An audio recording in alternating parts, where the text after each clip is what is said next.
વરાછા વિસ્તારમાં બે ટાબરિયાઓ દ્વારા ફેક એપ દ્વારા ખોટું પેમેન્ટ કરીને ઠગાઈ કરવાનો બનાવ સામે આવ્યો છે.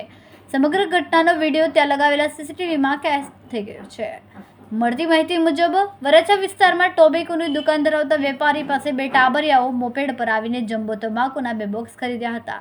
ચૂકવણી સમયે તેઓએ નકલી સ્કેનર ફેક પેમેન્ટ એપ બતાવીને વેપારીને ચૂકવી થયાનો ભાસ પેદા કર્યો અને તરત જ મોપેડ પર સવાર થઈને ફરાર થઈ ગયા હતા. પસાર થતી વખતે બંને પોતાના વાહનની અંદર નંબર પ્લેટ પર કાળી પટ્ટી મારી રાખી હતી, જેથી ઓળખ ન પડી શકે. તેમ છતાં સમગ્ર ઘટના સીસીટીવીમાં કેદ થઈ જવા પામી. વેપારીએ તરત જ આ અંગે વરાછા પોલીસ સ્ટેશનમાં ફરિયાદ નોંધાવી. પોલીસે સીસીટીવી ફૂટેજના આધારે અજાણ્યા ટાબરિયાઓ સામે ગુનો નોંધીને વધુ તપાસ શરૂ કરી.